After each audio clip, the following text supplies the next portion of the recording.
right, very good.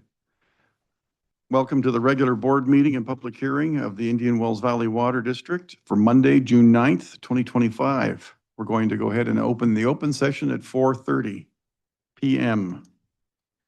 Let's see. Director Boyd, would you lead us in the Pledge of Allegiance, please? Hand over your heart. After me.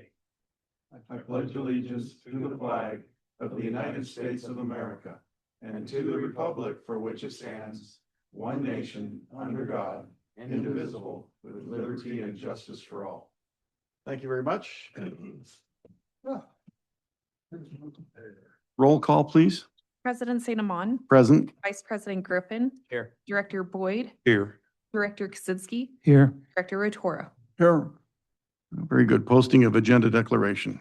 The agenda for today's regular board meeting and public hearing was posted on Friday, June 6, 2025. All right, thank you very much. Conflict of interest declaration. President St. Amand, I have none. Vice President Griffin, None. Director Boyd, None. Director Kaczynski, None. Director Rotora. None. Right, item 6, public questions and comments on closed session. There's no one present in the room, and I don't believe there's anyone online, so we'll move on to closed session. We will close the open session at 4:31 p.m. and open the closed session at 4:35 p.m. Thank you. It's only taken me a year and a half to get that.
It's 6 PM.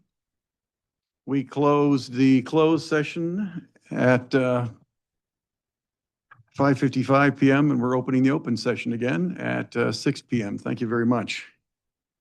So we are now at item 8, public questions and comments. Any announcement? Sorry, it's not on the agenda. Sorry, report on the closed session. Board member, staff, legal counsel in closed session. No action was taken that requires disclosure under the Brown Act. That said, the board did authorize staff to send a response letter to the GA regarding their mediation request. I will say that the district has offered it and subject to terms that we spelled out that weren't in there. We won't discuss it. They haven't seen it, but tomorrow after it's sent, we'll put the GA letter as well as the district response on the website, and that should be on there by close of business tomorrow. That's all I've got, Mr. President. Thank you. I'm sorry I missed that. You think I would have that down pat by now? All right, item 8, public questions and comments. This portion of the meeting is reserved for persons desiring to address the board on any matter not on the agenda and over which the board has jurisdiction. However, no action may be taken by the board of directors on any item not appearing on the agenda. Non-agenda speakers are asked to limit their presentation to 5 minutes. Public questions and comments on items listed on the agenda will be accepted anytime the item is brought forth for consideration by the board. When you're recognized by the chair, please state your name for the record. Do we have any public questions and comments, please?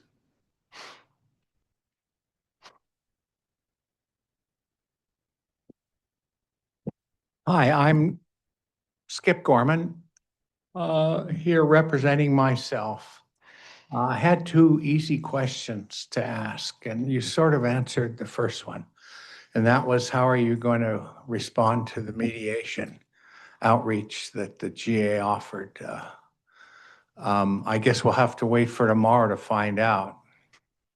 I hope the response was positive, I say editorially. I believe you'll find it positive. Hot dog. Question number 2 is a simple question. And I'm hopeful I get a simple answer, but a comprehensive answer. I'll be 80 years old this year, so I have to demand simple answers. And the question simply is, why exactly did you, the Water District, initiate adjudication? Jim? Well, yeah, it's on, briefly stated, the district was facing a lawsuit. It was a, what was called a request for a partial limited physical solution. Mojave filed it against the district and the other major pumpers, excluding the Navy. So the district had to address that. So that was one factor. The only way to get the Navy to participate in a lawsuit, a state lawsuit, is through a comprehensive groundwater adjudication. Everybody's aware of federal sovereignty. They understand the importance that it is for the federal government's water right to be defined. And so the only way you can do that is through a comprehensive groundwater adjudication. That means bringing in every single parcel owner, de minimis, everything. If the district were to exempt de minimis, we've been told by the Navy attorneys, it doesn't meet the definition of a comprehensive groundwater adjudication. So we needed to bring the Navy in. SGMA does not allow the Groundwater Authority to determine water rights. If we're going to proceed for the next 100 years under something, we need to have a ruling that has validity about what the water rights are to each individual pumper. We can only get that by way of a groundwater adjudication. So there's certainty going forward. And, you know, through a groundwater adjudication, we're able to question the GA's science. They have to go up in a court just like we do, present their evidence just like we do, and the court will make a determination if the groundwater the sustainable yield is 7650, or if it's a different number, something in the middle, or something that we say. Those are all reasons that we filed the adjudication. And there's a whole lot more, but those are primary ones that should justify the district's actions up to date. That's my answer. My friend, thank you. You're welcome. Chuck, would you have given a different answer? No, I would not have given a different answer. I probably would have been worded not near as well as it was worded. Oh, you're welcome to try. I only caught half of what he said. Mr. President, I'm okay with this conversation. We actually have it on the agenda. We can move it up, but we really shouldn't have it during public comment. Okay, so if you can So- hold off a little bit, well. Too much back and forth? Is that what's going on? Well, it's Okay, I ultimately- understand. This is on the agenda, so you can bring it up again then. I didn't want to hang around that long. Well, do we have a problem? down, we'll You get can, you could bring, Okay. you could bring that matter forward if the president so desires. Okay, well, let's go ahead and let other folks have a chance. I'll go sit down. I'll move it forward. My friends, thank you. You got it. Yeah, because it is I on our agenda, so it's pretty far down the We'll agenda. pull up to the Skip will front. be asleep by then, so. Is there anyone else who would like to make a public comment?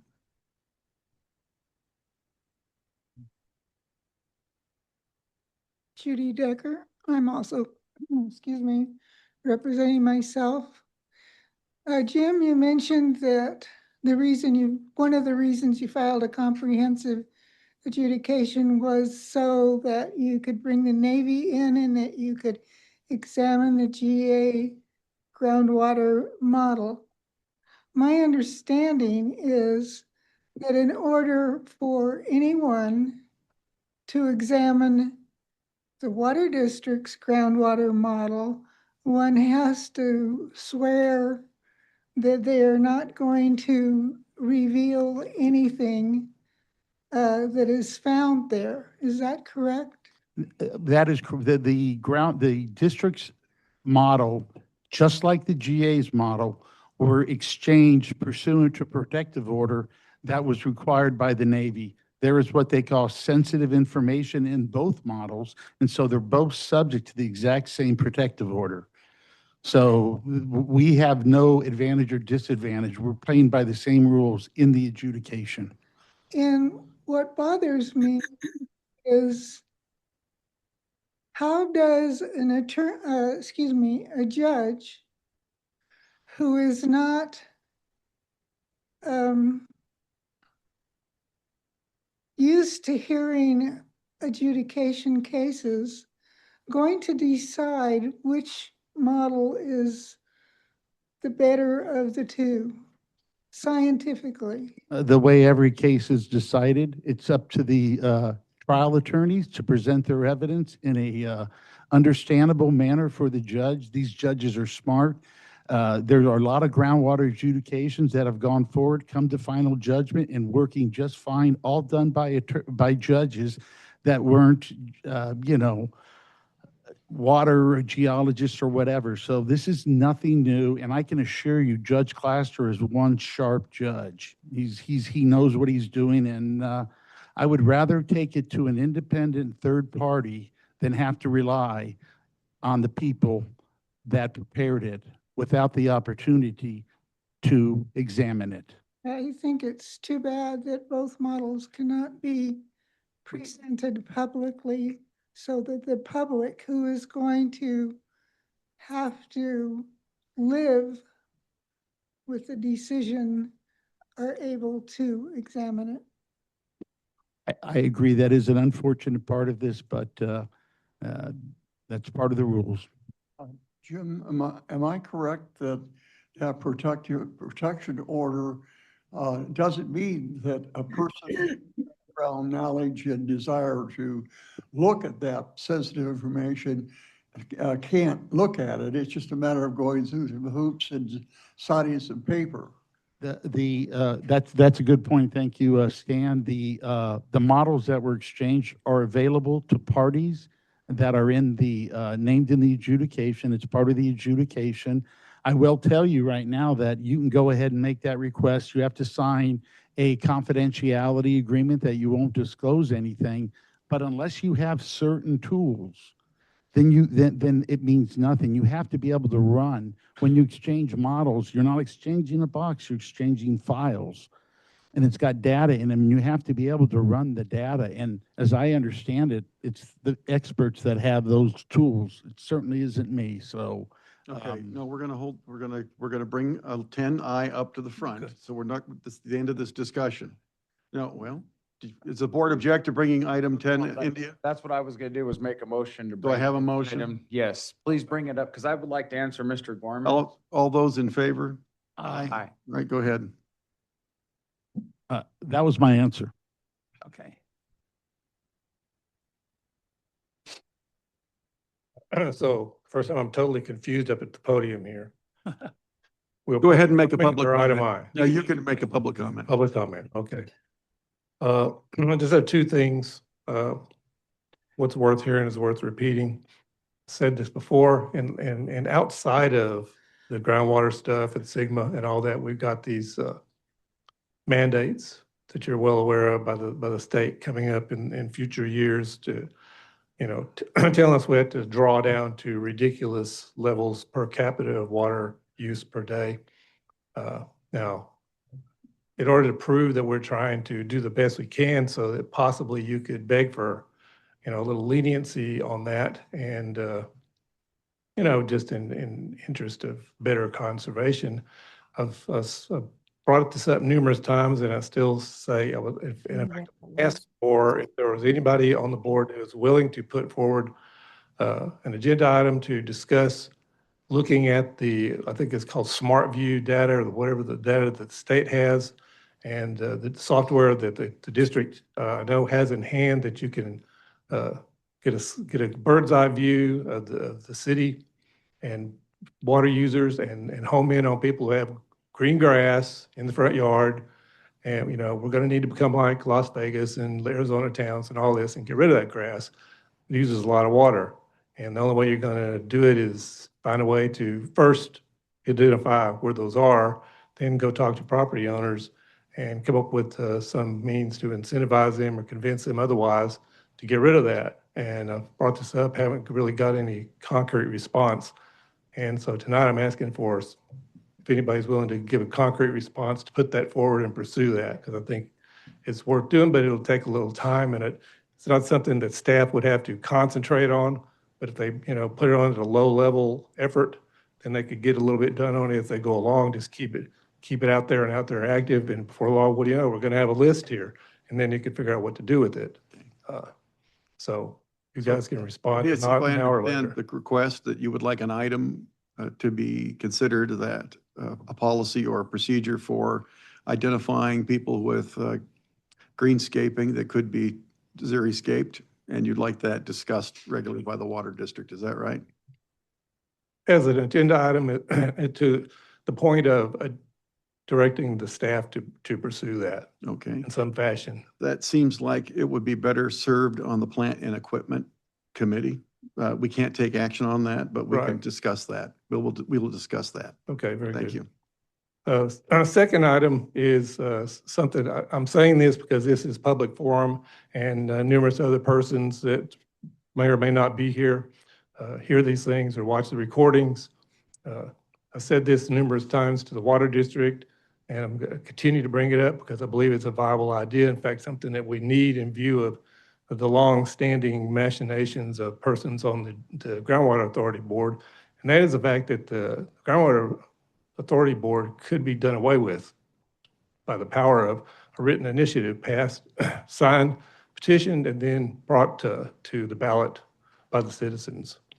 Problem is, of course, that if some everyday old Joe tries to write that up, the GA lawyers, the city lawyers are going to bat that down. You need to get a good law writing lawyer to write that up. It takes money. So I'm tempted to contact the agencies that have shown interest in the fact that there's a problem going on here, which is specifically the IWV EDC and the Board of Realtors, and ask that if they think this has any feasibility in their minds, they can get in contact with me.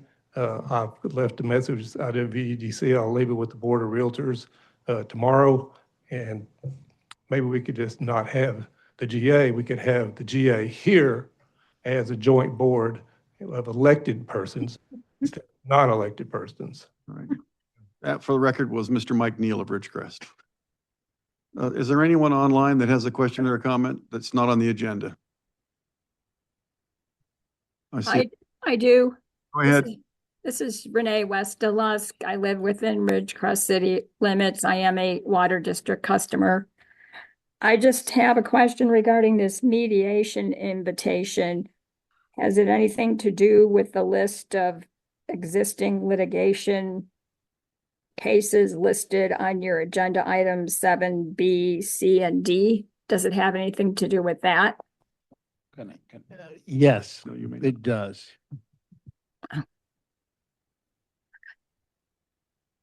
Okay. We're not going to discuss it. It's a response to the GA's letter, and it will be on the website tomorrow.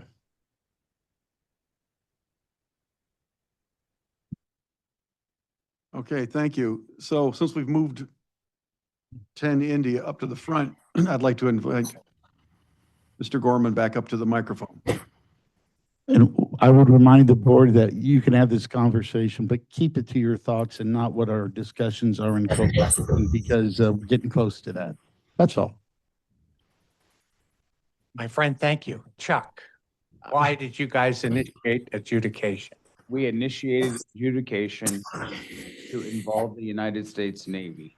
And that was the only way that they could be included in a settlement. The United States Navy, the Native Americans, they're a sovereign nation. They're both exempt from SGMA.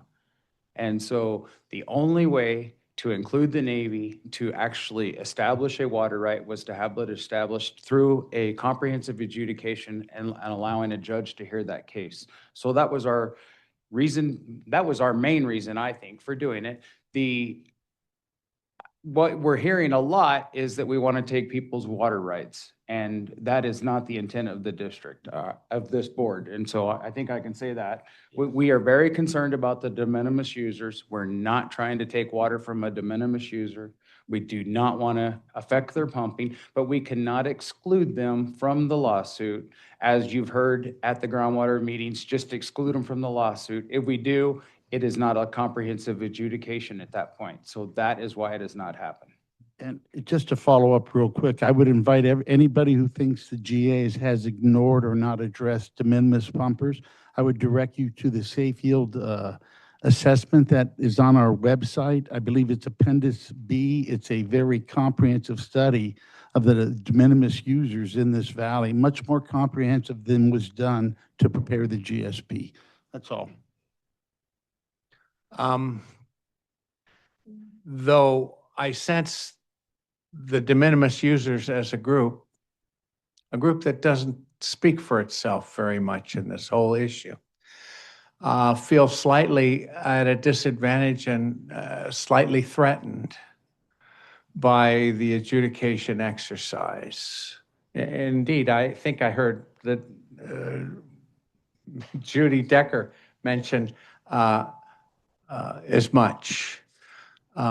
Should the de minimis users, like myself, feel threatened by the fact that we're now deeply into this adjudication? You're going a little bit too far, but no. Look at the appendix. You're in there. The de minimis is considered. I believe that the reason de minimis pumpers are scared right now is because the scare tactic narrative put on by the GA.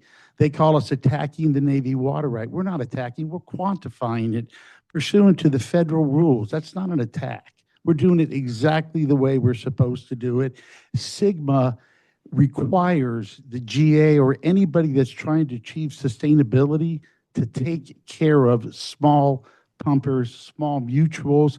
We're going to be talking about consolidations directly related to that. The district is not threatening de minimis pumpers through the groundwater adjudication.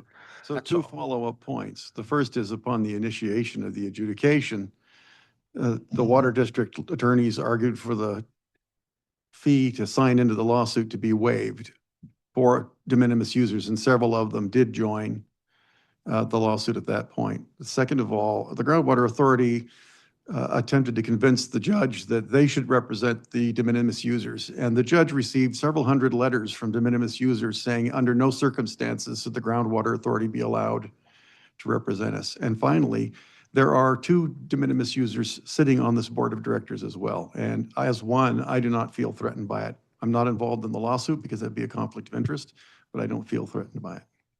Also, one thing on that, if I may, of all the groundwater adjudications that have occurred, I think there's 29 to 31 in the state of California. There's only been class counsel assigned to small pumpers in one adjudication, and that was the Antelope Valley. And so it's not the rule, it's the exception because they are generally taken care of through the process. Right now, the adjudication's proceeding with the de minimis pumpers basically in the case, but on hold, not having to do anything while we fight about these issues. If somebody wants to come in and make their statement about what the safe yield is and you're de minimis and you're in the lawsuit, you have that opportunity. But nobody's looking to default y'all out or anything like that. No. It's scare tactics, and I don't think it's a responsible attorney. My friend, thank you. I wasn't particularly concerned. It's a I good just- question. Like the words of reassurance, though. One other question. Yeah, I think. I'll step out of the way. And as Judy's stepping up here, I think a point needs to be made about the models too, as Jim said it, and I believe David did, that unless you do those kind of things, you're not going to have the model software that you need to do it. And so you're not reading about a model. Trying to do it anyway because of the wording of what's said. Right. If someone were to look at it and leak information and it was not you, you can be sure that if you had signed up, you might be accused. Well, then And I would like to say that while two of the board members are de minimis well owners, Mallory, are you here tonight? yeah. Mallory and you, Skip, and several other people have the best of both worlds. You have water district water for your household, and you have your own well for all of your irrigation. No, I have only well water for No, both households. say you. Oh, okay. I know you don't. And I would like to say that the de minimis well owner, there are many that would like to participate, but they do not have the funds to hire an attorney. And there are many who refuse to believe there are going to be any consequences from any of this, either the adjudication or the groundwater authority cracking down on people for excess water use. And from my own standpoint, I find the issue, two issues very disturbing. One is, I guess, because of your charter, you have no choice, but the continuance of building new houses. I believe there will be 124 new houses built soon in College Heights, and you will have to serve them water. And the issue of the continuance of farming. It is a terrible impact on those de minimis users who are anywhere near it. Thank you. All right, we have someone online. Would you like to make a comment? Oh, you know? Okay, never mind. Do we have anyone else on item 10, India? 10 on. I think it's way down the Okay. agenda. Mike Neal. Right there. This might be a little bit off topic, but that meeting in Bakersfield, May the 5th, I think it was, whatever. The Board of Supervisors meeting? Right. Really enjoyed listening to Mr. Worth respond at that. That was the most passionate I've seen him speak to date. And I thoroughly appreciated everything that he had to say and the heartfelt way he had to say it. Thought a lot of that stuff they're trying to pull with those two bills is ridiculous. It's nice to finally see a council member come up here to have a conversation with the Water District Board. The GA and and council members, certain council members anyway, seem to delight in taking shots at this board all the time, trying to degrade them in the public eyes. But all I have to say is, if you want to decide where people like the de minimis users are going to end up with respect to the actions of this district board, if you bother to either get online and watch the meetings, get on the email, have some conversations with these guys, you'll be able to figure out that they are not of the heart or temperament to want to go after de minimis users and take their water. That's the most asinine thing I've ever heard people try to assert. And the GA and other persons who make that are just doing it for propaganda purposes is obviously all that it is, because they can't be dumb enough to believe that. It's just, they can't. It's just not possible. So this, stuff about adjudications are going to hurt the de minimis users. Well, I believe California law protects them right off the top anyway. And just for the enlightenment of a simple fact, they're allowed 2 acre-feet of water. And I sat and figured out how much 2 acre-feet of water was it with respect to what we're charged, which is by the 100 cubic foot. And it's a lot of water. If they got it cut in half, I would guess almost all of them will be just fine and still be getting the use of a lot more water than I get to use, unless I want to pay $300 and $400 a month for my water bill.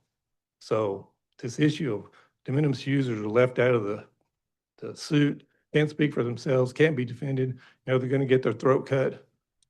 I think going to happen. Not based on the actions of the persons on this board, at least. Thank you for your comment. Have a comment? Director Kaczynski. Yes, Mike, I want to thank you for that comment. But one thing comes to mind here. I always hold off on these things. But I'm sure you've seen some recent things that are either on Facebook or written. And you're right, a lot of things are thrown at the water district. We take the high road. We usually don't argue back with them. But there's 2 in particular, one we've already directed, which was the small pumpers. But the one that really bothers me, and I saw it again in the paper, is they're trying to scare us into saying we have 40 years of water left. If you take the IWGA's water and storage number from 2017 and deduct from it all the pumping that's taken place in up to now, when we're doing 20,000 acre feet a year, and then add back in their recharge number, if you do all that math, it's pretty simple, we have 130 years.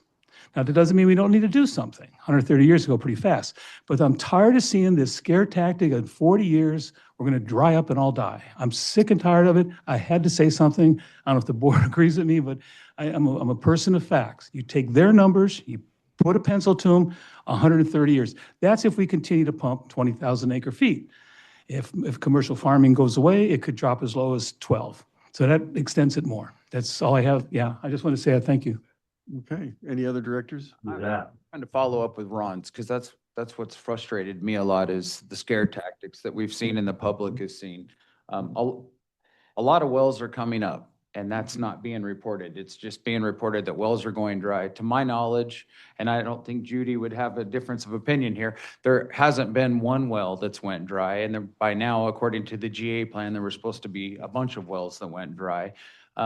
They have had a couple that have had problems with the casing that were 40 and 50 years old. So they did do stuff on those, but the wells in our area by well 8, well 9, those are coming up. I believe the wells by Director St. Amon's house are coming up, that whole area. So that's stuff that's not being talked about. Everything isn't just negative, and that's all that's getting published is we're going to run out of water. We got 40 years, and that's not the case. Okay. We should have 20 wells drilled according to George? 20 wells. I'd just like to follow on. You can wait just 1 minute, please. George, go ahead. Yeah, I just wanted to follow up with what Ron said. And the number, Ron, I believe you used was the Groundwater Authority's estimate of about 1.7 million acre feet in storage. It's also it's really important to recognize that our study, which used all the latest science, estimates the water and storage to be somewhere closer to 35 to 40 million acre feet. So when you talk about 100 years, with the amount of water that we believe there, that turns into like 1,000 years or more. So, the time you have to solve problems is important. That's why we looked at the water and storage, because it is a benchmark for the amount of, it is a thing in time. And Ron is 100% correct. We need to do things now and start moving towards sustainability quickly and meet that 2040 deadline. But we do have the time to get there. And you, in you make a 2040. quick point there. Yes, I used their 1.75 million, and we know that we've done studies to prove that's more. The point I'm trying to make here is using misinformation as scare tactics. I don't like that. And one more point that George made, this board is fully in support of Sigma and reaching sustainability by 2040. That is our goal. We're not opposing that in any way. We're not challenging that through the groundwater or through this groundwater agency. We are in full support of reaching sustainability and complying with Sigma by 2040. We know we have to do something. There's alternate plans that we think can be done, and that's what we're looking at. All right. Yeah, Ms. Decker, you were going to add. Well, since my name was brought up in relationship to wells growing dry, that's a pretty generic term, wells going dry, because wells will fail for a variety of reasons, including, yes, the water has gotten down to the perf zone at the bottom of the well. There are many wells out along Brown Road that are no longer functioning, let's put it that way. I don't know all of the reasons why they aren't functioning, but they are not. Those people have purchased those water carriers from Herb's hardware store. They get water out of the fire hydrant on North Brown Road. They do it on an ongoing, regular basis. They won't talk to you about it. Talking to a de minimis well owner who is not someone who lives in David's area, but someone who lives out along Brown Road, or even out by us. They don't want to talk about their water. That's like talking about their savings account. And as far as your water study goes, none of you have mentioned the last presentation that was made by DRI to the Groundwater Authority, where several of the slides showed large clay lens layers going across this valley. So when you talk about water and storage, you are not necessarily talking about potable water. Thank you. I know the distinction. The answer to that question can be found in our report that is online. I'm going to go ahead and ask Ms. Westelusk to pitch in. I see that her hand is raised. Yes, I want to know, besides the water district allowing de minimis users not to pay that $1,000 filing fee, what are you doing to help them? I mean, how are you protecting their water rights? That's all litigation. I will not get into that. Okay. We don't represent the de minimis owners. That doesn't mean we can't protect them. Well, how are you protecting them? We're not going to discuss it, Renee. It's a matter of litigation. George?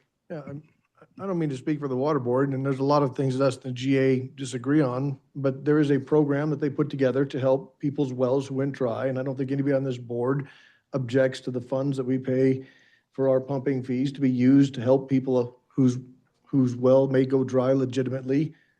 I can't imagine we would object to that. No, And it's a no. program that is, If certain pumpers refuse to take advantage of it, that's not our issue. Mr. Gorman? I'm going to go home and have supper. Okay. But I wanted to share with you my leaving thoughts, and that is, over the last few years, I guess, I've always felt there was salvation in the extent to which George Kroll and Ron Strand periodically chat. They have a good line of communication, as I understand it, and they periodically take advantage of that. the extent to which they're communicating, those two reasonable men have always been a source of hope and optimism for me. Also, just recently, I thought the letter under Scott Heyman's signature from the GA doing an outreach for mediation had some awkward phrasing in it. And indeed, I edited that phrasing and shared my edits with the author, and it was accepted in very gracious good humor and thankfulness, and he agreed. Tone means a lot. And I find generally the tone of the emerging discussion about water in general seems to be trending up. I see hope in that. I encourage it in every conceivable way. I know there's some characters who perhaps earned enmity, but we'll just let it go. My friends, thank you. Thank you. Nice comment. Congratulations on your upcoming birthday. Oh, Oh. November. So we have a person online who's listed as Mike. If you could introduce yourself, Mike, and you can pitch in. My name is Mike Sinat. How are y'all? Hi, Mike. How are you? Good. I kind of wanted to catch up and say a couple things. I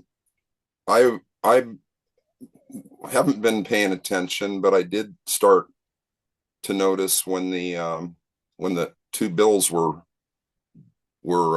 announced and the meeting in Kern County, and I've watched that entire meeting, and it was really impressive, and especially the comments by the county supervisors.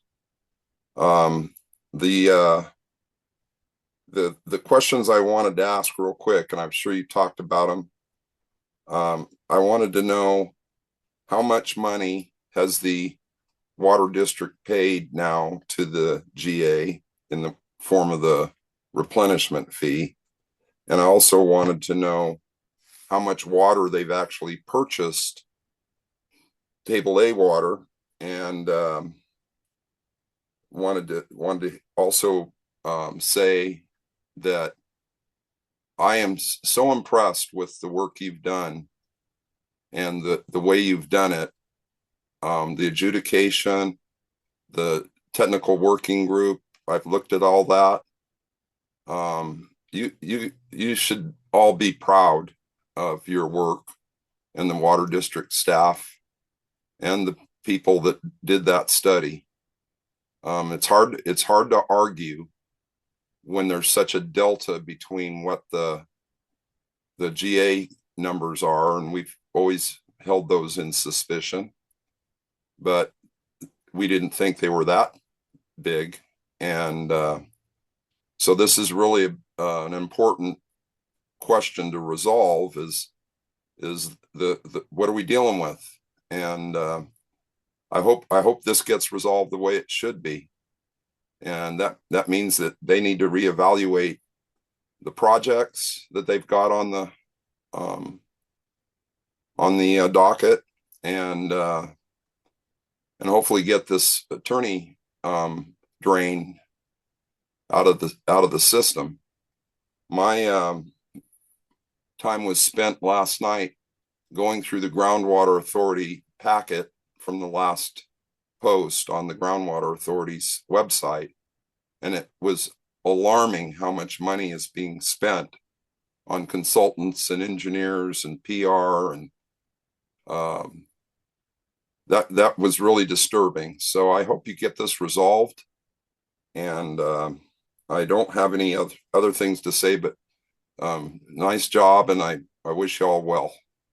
Thank you for your comments. Ty, do you have an answer to the two questions that Mr. Sinat asked? As far as how much replenishment fee has been paid to the Groundwater Authority $14,017,493 to date. And Jim? I can handle number 2, 0. No water has AAA been water has been acquired. purchased. Thank you. Okay. Thank you. Thank you. All right, we have April Kriegman on the telephone. Please join us. Hi, this is April Kegwin. And just to remind everyone, I am submitting comment as your own district customer and not of any affiliation to my job with the Indian Wells Valley Groundwater Authority.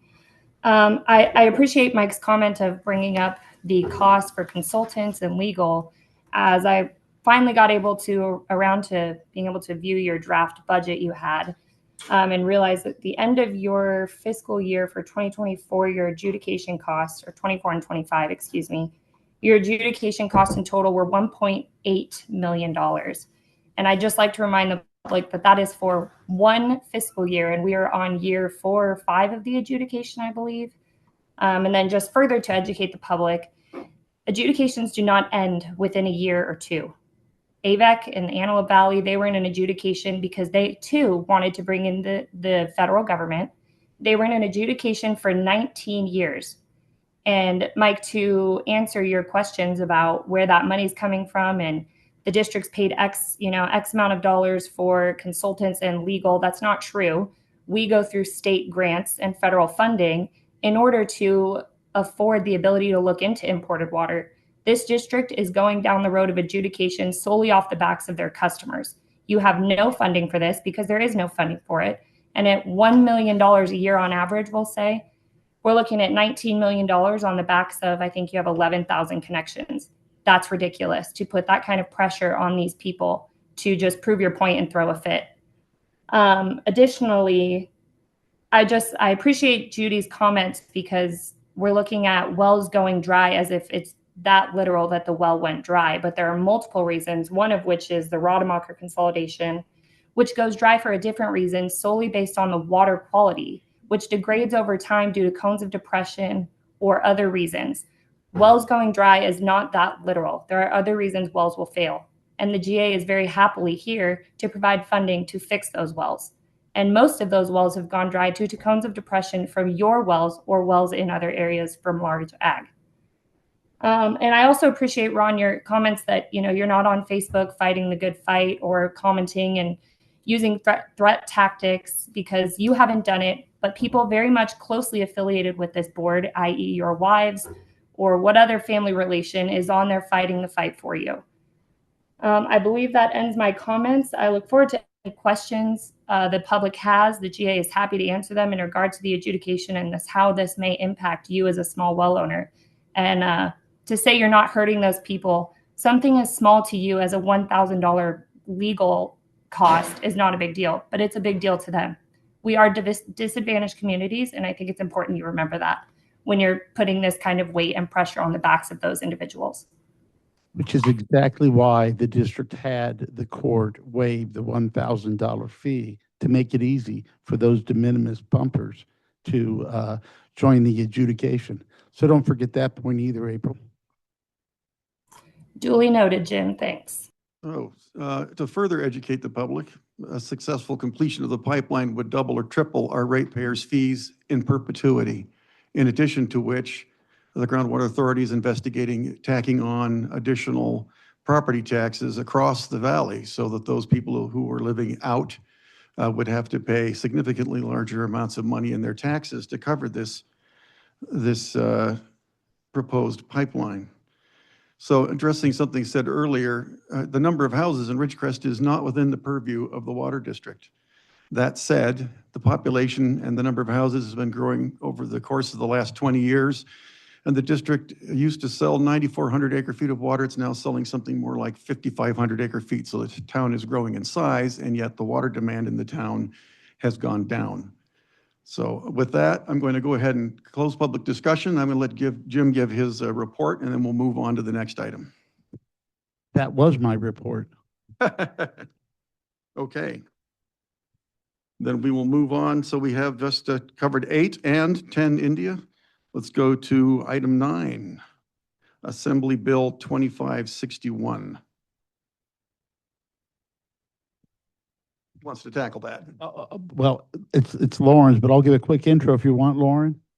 So the public is aware, there was a new bill passed, AB 2561. It applies to public agencies, and it requires a public agency that is going to adopt its budget, an annual budget, to give a presentation on the number of vacancies, retention efforts, as well as hiring efforts prior to the board adopting the budget.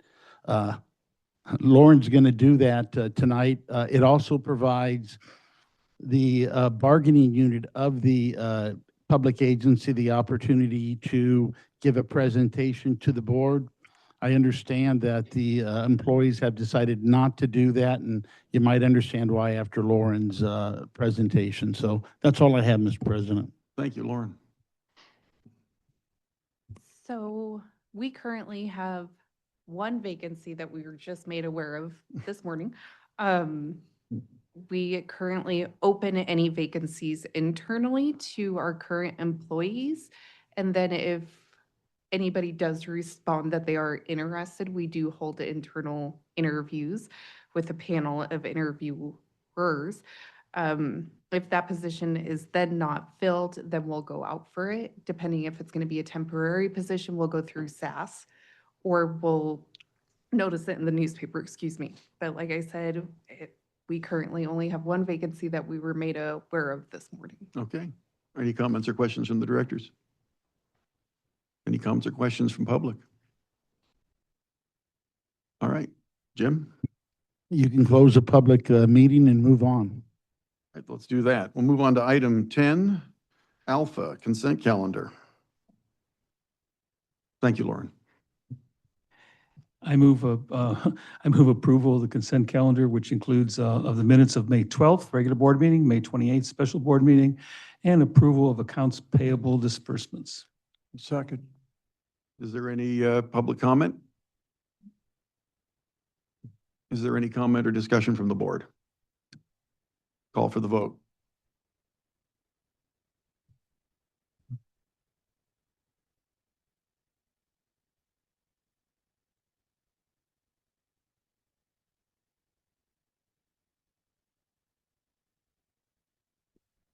And the motion passes unanimously. Let's move on to 10 Bravo, ordinance number 110 for the control of backflow and cross connections. I'll grab this real quick. It's going to be a staff recommendation that you table this item. It's an ordinance that needs to be passed. There are publishing requirements once the board passes an ordinance. In this instance, it's a 2-page ordinance with a 34-page plan attached to it. And if you adopted it tonight, we would have to go ahead and publish the entire plan in the paper at a cost of, I think, right around $10,000. By tabling it, we can go ahead and publish a summary of it for 5 days and then come back after the publication period has expired and go ahead and pass the ordinance. And then our requirement is we would republish the summary as it was the first time, assuming everything passed. And the only difference was we would add the votes of the individual directors. So recommendation is a table if that's fine.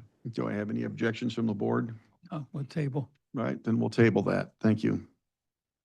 Item 10 Charlie, quitclaim Kern County, APN 478, TAC 030, TAC 34 to the Diocese of Fresno Education Corporation.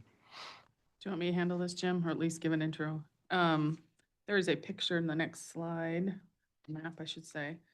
The district owns a parcel, the one's right through the middle of the St. Anne's Catholic School. And it appears as though we've had that parcel since 1956. I think that some time ago, we had a bunch of different parcels there that were sold, passed on. We probably sold this at one time to the Diocese of Fresno, yet the paperwork somehow it didn't get recorded with the county. This is what we're thinking, because I can't imagine they would have been able to build any of that and get permits without having owned the land. So, what we're hoping to do is to correct this error by quitclaiming the parcel to the Diocese of Fresno and get that straightened out. So there's been a legal, let's see, legal description that was prepared by Krieger and Stewart's surveyor. And then Jim has worked on the language for the quitclaim deed. So anything else you want to add to that, Jim?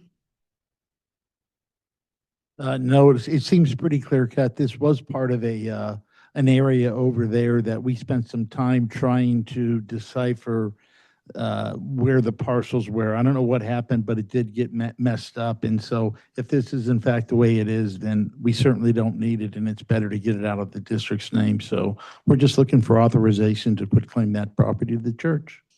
Do the directors have any questions? I just assume that there's no easement issues in this discussion. We own nothing out there, so yeah, no facilities or anything. There's no pipeline running through there or anything like that.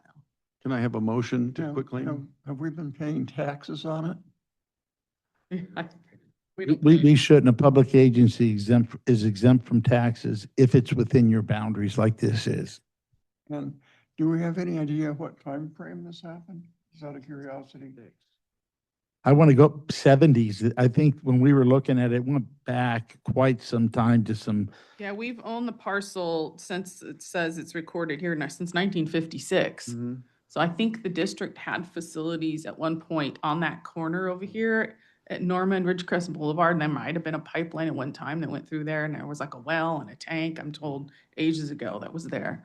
So, but that's all long gone. And this should have been, taken care of. Thank you. Can I have a motion? I'll make a motion. Do I have a second? Sue, a second. Any comments or questions from the public? We have one. Yes, I thought this was taken care of years ago when we took care of the other parcel that stated 1999. I remember discussing it when I was on the board. And just for a little history for you, I understand from talking to the late Don Joe McKernan that the parcel on the southwest corner of Church and Norma once had a well that belonged to the district, just for your history. Okay, thank you. Is there any discussion amongst the board? Then let's please call for the vote.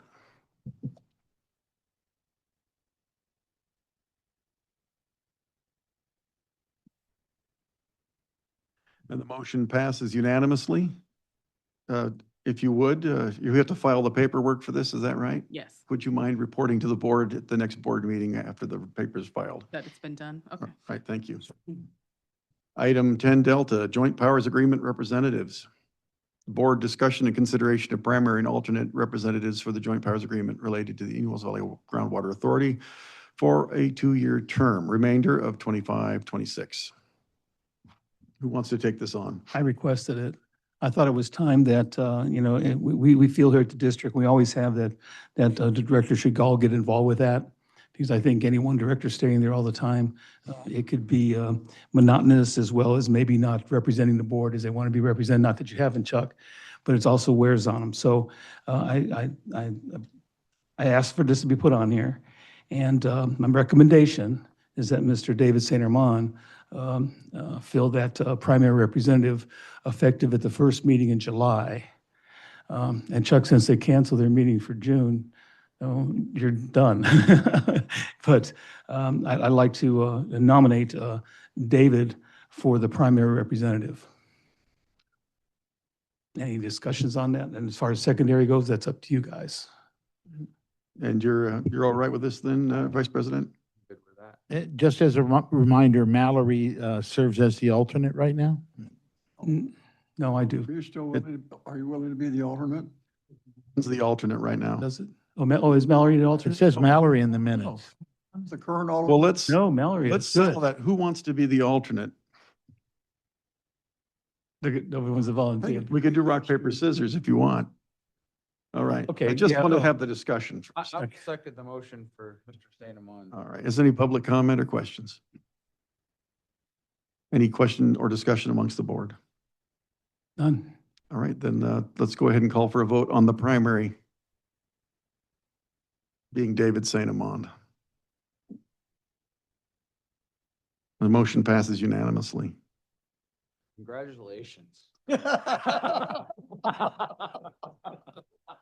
We have a proposal for an alternate. Do I have a nomination for an alternate? So I'm confused. Mel, you were the alternate? I didn't know you were. I didn't know you were. Mal was the alternate for me this year Okay, but I stepped in for you. Yeah. because he was gone. So go ahead. Just remember, you're going to have to file a Form 700 with, and Laurel will follow up on that. It's the same as He last has year. my form. She can Yeah. forward it to You them. have to you have to do one for them. Oh, all right. Yourself online now, they have a new policy. This went into effect Oh, in no. this time, and it cannot be submitted by Lord. It has to be, you have to log in and submit your form yourself. Okay. Correct, but April can follow up with us and we Yeah, can make yeah, sure it gets paid. So we're on to alternate. Uh, I'm sorry. Jim. Yeah, Jim. I have the minutes in front of me. Mal is the alternate. Okay, wow, and I've been worried all this time. Yeah. All right, Mal, you're still the alternate, unless somebody else has a burning urge. Do we need to bring that to a vote?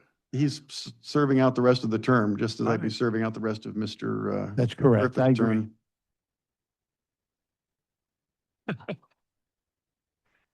So noted. All right, then You don't turn as gray as I did. Penn Echo. 2025-26 general fund and capital projects budget. Hi. All right, we had a nice, long meeting about this a couple weeks ago, so just give you some a high-level view of the proposed budget for fiscal year 26. The revenues budget for 2026 is 20,459,000. Expenses are 19,866,000, so that is a net positive of 592,000. As far as the cash flow, we do have a negative cash flow of 3,168,000. That is due to capital projects using up the remainder of the bond project funds. Our capital improvement budget is 5,753,000. And we do have an increase in our unrestricted cash of about 280,000 to an unrestricted, undesignated cash of 1,291,000 outside of our reserves. We do have a debt service coverage of 1.36, which is above the minimum of 1.2. And we do meet our 6-month reserve of O&M, which comes out to 5,453,000. Okay. Any questions on the board? Yes, I do. You said the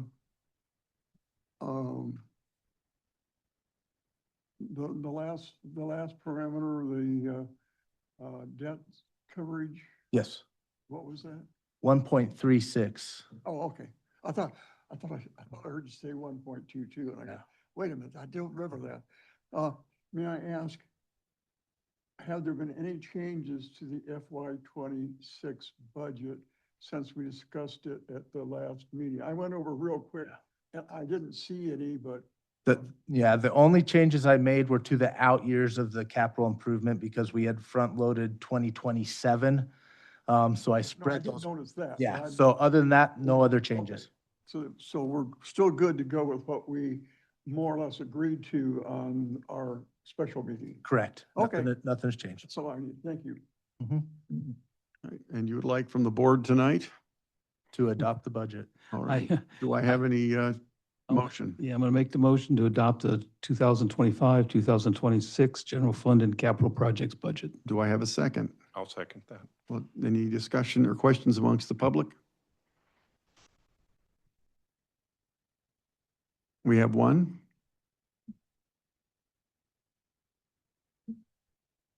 So the numbers have already been stated and it's a part of this budget, obviously. But the money spent on adjudication, the cost, various costs, the whole spectrum of what that is. If you compare it to the GA spending since they started collecting the replenishment fee, which I believe was 4 to 6 years ago, something like that. It's a lot less than what they're taking in, and so far, what we got for our money for that is a bunch of rich lawyers and consultants. So I don't mind paying, when I'm paying for my water, and the part that goes to paying the lawyers to participate in this adjudication lawsuit at all. And thank you for your comments, Mr. Neal. Is there any discussion amongst the board of directors? No, I would just congratulate Ty on a great job. All right, then let's go ahead and call for the vote, please.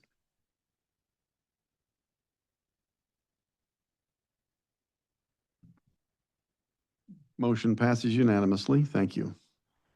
10 Foxtrot, approval of McMurdy, Hartsock, Worth, and St. Lawrence legal fees. Who gets to tackle this one? I guess I will. Initially, I'd like to remind the boards of the comments made by Mr. Neal. They were very astute on legal counsel, so remember that when you consider this letter. This is a fairly basic, every 3 years, as long as I've been at the firm, we raise our rates every 3 years. We last raised our rates July 1st, 2022.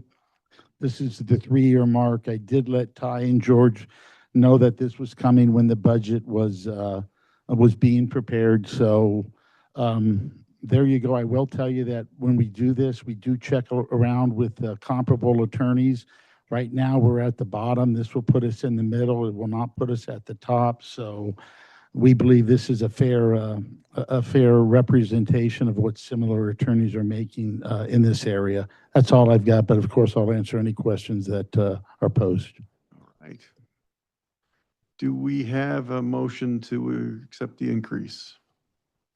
Oh, I'll make the motion. Do we have a He gave me second? those eyes, yeah. All right. Are there any questions or comments from the public? Are there any questions or comments from the board of directors? So our staff, we have metrics out there in the state that provide broad indications of what they're compared to. Is there something similar for the legal? Yeah, I think Jim mentioned this. He did a comparison similar to what we do for our employees, where we look at different water districts and we try to keep our salaries within a range of reasonableness as compared to other water districts. I think Jim has correctly pointed out that they did a similar analysis, and I think it would puts them, like you said, not at the bottom, but not at the top, but in the middle, and that seems reasonable.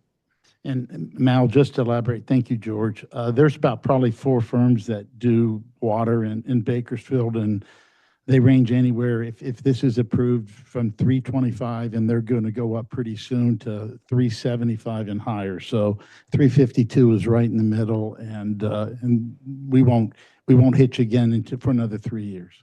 That's all. Thank you for that. In the past 3 years, you guys have been subjected, as we all have, to some huge increases in inflation, so it's probably long overdue. George, based upon your comment, I'm assuming you're okay with this. Yeah, I recommend approval. Okay. Okay. Seeing no other questions, let's go ahead and call for the vote.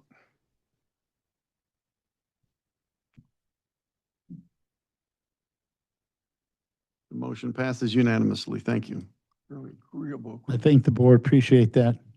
10 Gulf Administration Executive Committee, temporary MRC position. So recently, when we formed the construction crew, it was our intention to have 2 temporary positions be included in the replacement on maintenance and locates. I failed to include that position on the organizational chart. So we're bringing it to the board for approval, that position be added to the org chart. And the org chart's in the packet. All right. Do we have a motion to accept? You want to? I'd like to do a motion, yeah, and then discussion. Okay, I'll move, we accept. All right. I'll second. All right. Is there any questions or comments from the public? All right, Board of Directors. Yes, curious, was this included in the budget that we just passed 5 minutes ago? For 6 months. Pardon? For 6 months. It was? Yeah. Okay. Thank you. All right, any other questions? We'll call for the vote.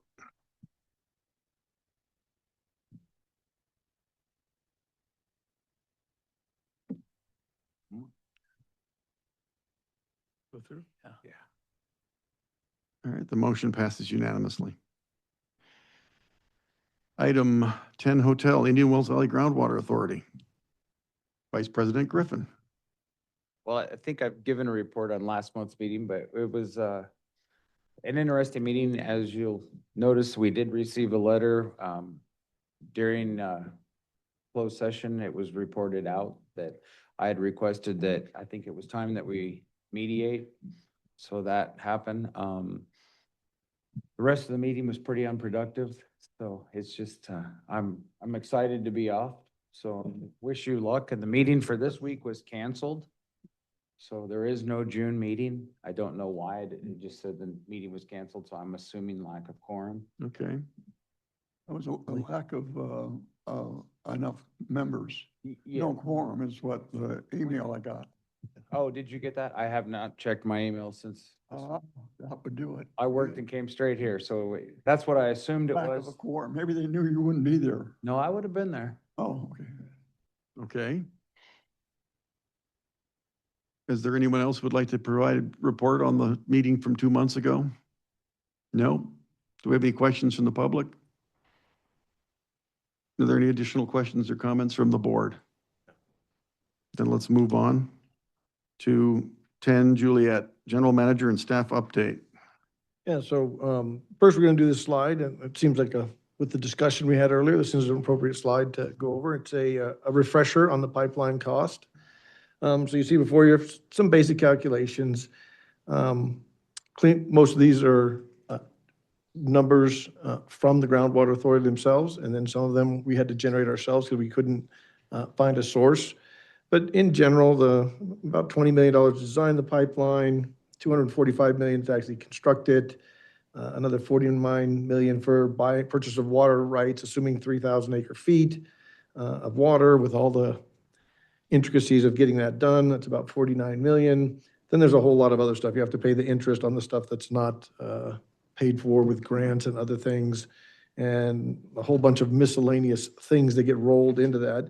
So our best estimate is that the total project cost, and that's the cost of the project that you need to fund up front, is about $392 million. And then if you take away if the GA were to get the full $150 million from WRDA, that would take the total cost to $242 million, which is about $8 million a year if you were to finance that over 30 years.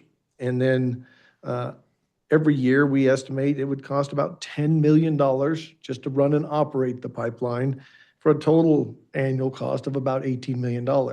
And I think this is important. There were comments made earlier about, the cost to the customers.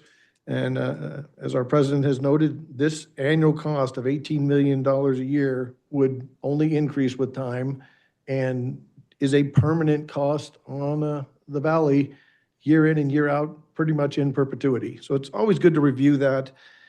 Adjudications are expensive, but they're not anywhere near this expensive. Okay. I just want to make one comment real quick. This $8 million wouldn't be correct, because that's just 30 years divided into 242 million. When in fact, if you're going to borrow 242 million over 30 years, it's going to cost a considerable more money than that. So I don't know how you would factor that in. Ty can probably do a rough estimate sometime or another to straighten out. It could easily double that number. That's included in there. That 78 million is So if you look at the financing. line above, it says financing, that includes the capital clean energy capital's cost for all the financing. So that was actually included in this, that's part of the $78 million in line 1, 2, 3, 4. So we did include that. At least we tried to. Sorry about that. All right. Give that credit to clean energy capital. Okay. All right. Please proceed. 78 million, wow. Okay, monthly data. So at the last board meeting, it was requested that I come up with a different way of reporting monthly data. And what we came up with, working with Renee, is that there is a annual water supply and demand assessment. And it looks at all the water we've used for a year.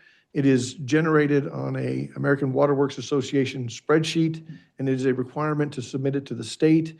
So instead of me reporting every month the amount of water that we pumped out of the ground and the amount of water that we consumed, we're going to take our official state report, and starting with the next board meeting, Renee is going to give a report on what that looks like for the last year. And then every January following that, she will give a report, or wherever the engineering person is, will give this report to the board. I've sent it to the board, the spreadsheet for the current year. Has about 10 or 12 tabs on it. But if you go to the second tab, it's pretty self-explanatory. It shows how much water we used during the year. And I think it's a much better sort of snapshot, and it's more in line with how the state legally defines, water use and consumption. And I'll let Renee make any comments she wants to say this is the way we'd like to move forward. I would certainly like the board at least give us the nod of approval that that's a good way to move forward. Yeah, I'll just mention that the report is not the water supply and demand assessment. That's a different report that's due in July. This is our annual water audit. So it looks at all your water loss in addition to what you've pumped and what you've sold and lots of different things. So that's due January 1st every year. And I do believe I talked about it at our workshop in January, but if you would like to go over it again, we can do so. But otherwise, I would just plan every January, we can take a look at those numbers and see what they show. Okay. Excuse me. So you're still submitting the monthly one, correct? The monthly That shows, report on, Mr. yeah, that's safer the report. safer report, which is different. All right. Yes. So you have the monthly There are a report lot of reports. and then this yearly report. Okay, gotcha. Yeah. Any other questions from the directors? All right, please proceed. No injuries to report. 38 conversations from WaterSmart, 23 field visits, 61 delinquent account lockoffs, water waste incidents, 825 notices via WaterSmart, and 23 field visits. Okay. Thank you. Next slide. Quick legislative update. AB 1413. This is the one that is causing a lot of consternation in the community. I simplify it by saying that it prohibits the courts from looking at science. And it basically was the Groundwater Authority went to the state to change the law to say that their version and their science that determines sustainable yield could not be challenged in court, even in a comprehensive adjudication, as we talked about before. As I've noted, the GA claims in their last board report that they're basically the author and they're the major proponent. It's unfortunate because it throws out the current scientific conclusions that we have come to, which we have spent a significant amount of money on, and that's been mentioned. And I think it's odd that the GA would say it's bad for us to be spending money, and then at the same time saying, well, you spent money on great science, we don't want to see it in court or have it challenged. That's not a good thing. And so essentially it would ensure the construction of the imported water pipeline and that tremendous bill that I talked about earlier that would be imposed upon people in the valley. So that's simply put, it would double the water district customers' costs in perpetuity. And it did pass the state assembly on 3 June 25 and is on to the Senate. We continue to use our lobbyist in Sacramento, KP Consulting, I believe, to argue against that, or at least get it modified so that it allows our signs to be heard in court. There is another bill, AB 1466, which establishes a higher standard of review in court. And legally, we're not super happy with it, but we believe we are working with the author and they are cooperating with us to make it a palatable bill for us. And Jim, you can comment on that if you'd like. That was accurate. The only other thing I'd add with respect to AB 1466, in addition to the increased burden, it also requires the GA to prepare a report on certain classes of pumpers. And these are all ideas that were never envisioned in Sigma. And it's part of the problem. They're trying to force things together through this legislation, and it's there's better ways to do it, we believe. So we'll continue to oppose unless amended until directed by the board otherwise. Thank you. Director Kaczynski. I just want to comment back to that the chart you had, George. I want to apologize. You had 8 million, did include that, because in my mind I had, if you basically divided the number by about roughly 20,000 parcels, that comes out to be $400 per parcel for 30 years. Keep in mind, though, that type of assessment of parcels would be based on, I assume, square footage. Someone with a 10,000 square foot lot wouldn't pay 400, but someone with a 2.5 acre lot may pay way more than 400. So, but I'm just saying that the average that comes out to is 400, which is in line with what I was thinking. So I apologize for questioning that. I thought it'd be about 500, but 400 makes sense as well per parcel as an average. Thank you. Thank you, Ron. Can you tell me, is Aqua taking a position on these two bills? I don't believe Aqua has taken a formal position. Jim? It's consistent with our position. They were on some early letters. Aqua has, last I heard, taken unless amended, opposed unless amended position, like our coalition. Okay.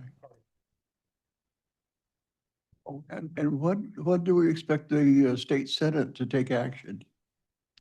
State Senate hearings are scheduled essentially this month. So the bill will be moving through state legislative hearings this month, we believe. Okay, great. Thank you. If it all goes, then the vote in the Senate, as we understand it, would occur sometime in September, I believe. Right, George? I believe that's correct. Vice President Griffin. I just have a question since we're discussing those two bills, AB 1413 and 1466. I read some posts on social media and I wanted to get some clarification. It stated that some of our board members were removed or thrown out of the state capitol. And I know our board did vote to oppose unless amended. So I would like to get clarification on that for the public. Well, since the only two that went up there, I was up there one time and Dave another. And the accusation had to do at Hart's office for Bill 1466. 66, is that it? Yeah, and I've never met Hart. No. And I've never been kicked out of the offices over there or rode out on a rail. And I don't believe Mr. St. Armand has, nor our lawyer. So whatever that is, again, it's nothing but misinformation, and I don't know why it's there. Okay. Well, thank you for clarifying. It borders on personal slander. Yeah. If Ron gets kicked out of the Sacramento office of any assembly person, I can assure you, we'll let you know. Oh, Lord. Paper. Mr. Sinat, you have a comment? Hey, Mike, I see your hands up. If you're speaking, sir, we cannot hear you. You may be muted. I'm sorry about that. No worries. This is actually the first time I've ever used Zoom. So I'm fumbling myself through this. It doesn't get any easier. So I don't know if this is the right place to bring this up. We're at the general manager's report. Is that correct? Correct. I received an email, as you know, a week ago, Saturday, late evening, and I want to try to reply to it. And it's from Phil Hall. I'm hoping he's listening.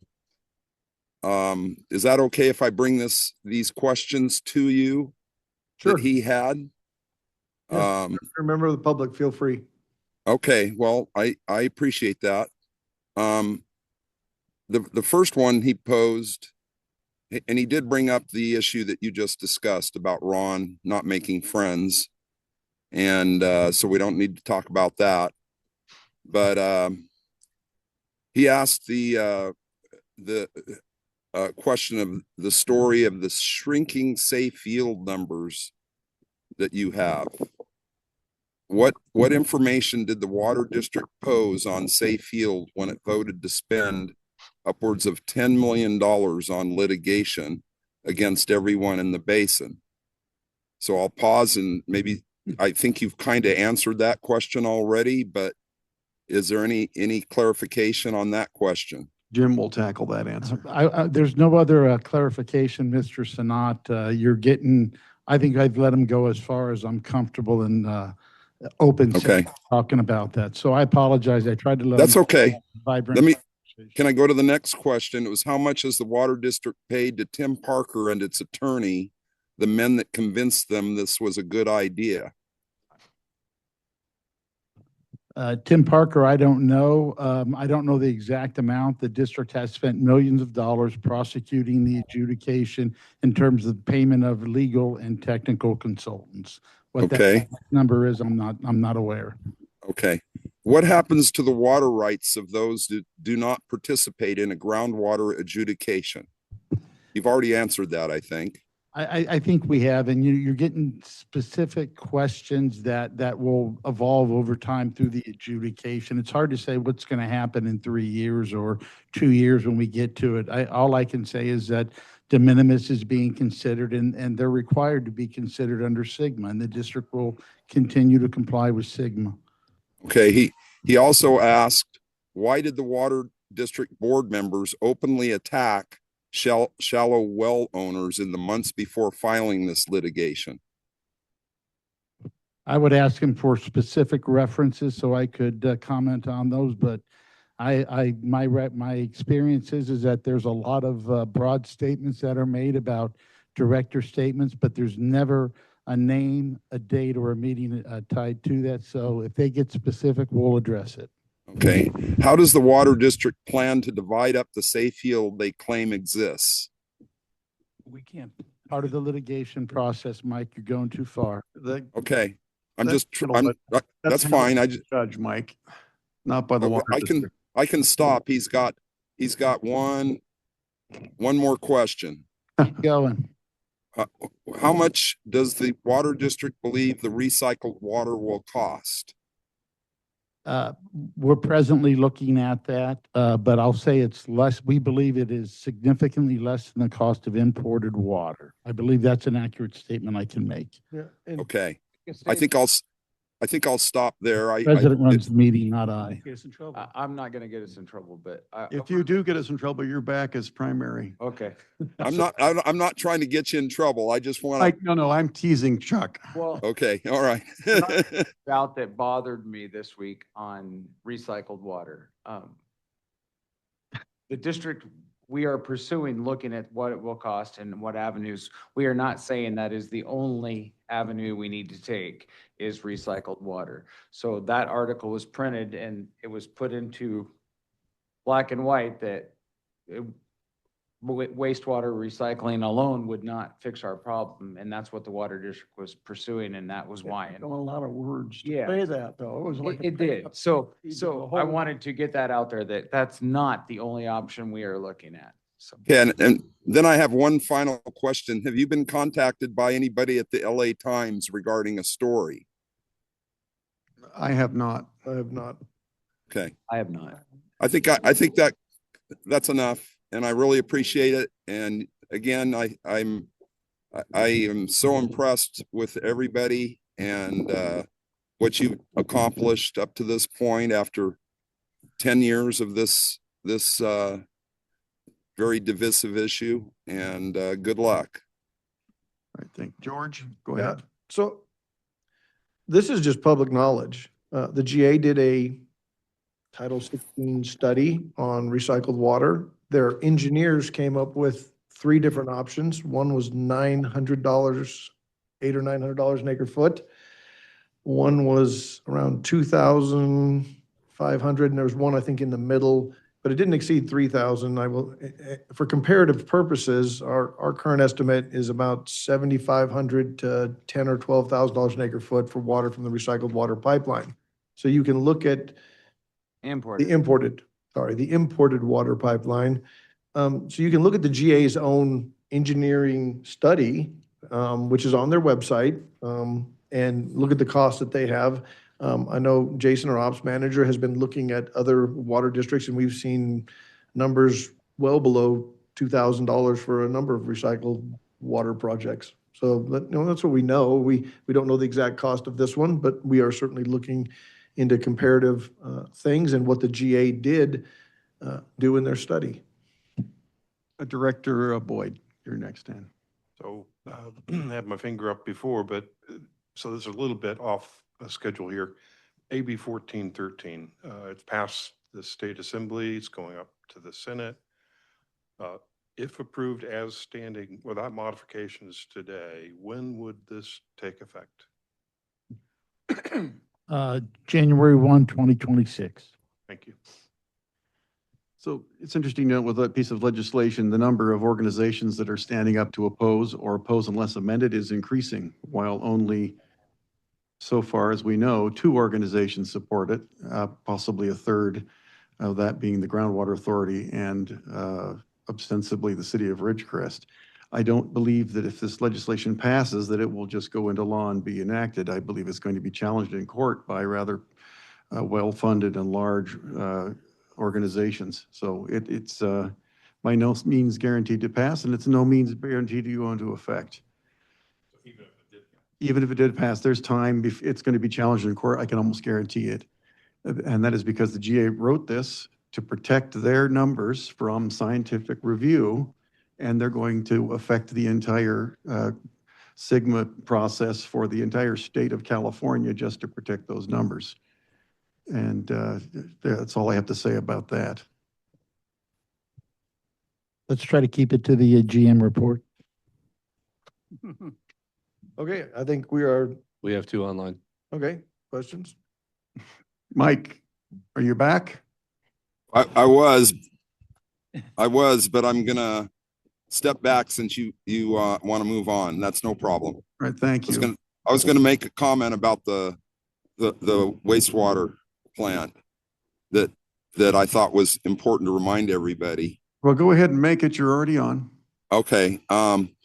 If I recall, that was part of the GSP, and the corrective actions required that they consider alternative projects, and they never replaced that project with anything else because it was canceled, I guess, by the GA, that they determined it wasn't feasible. So if it isn't feasible, it should be taken off the table. And I don't know why the water district necessarily would pursue that project, other than maybe they can do it better. Is that a fair comment? It appears that it was declared infeasible so that they could focus on the pre-selected solution of imported water.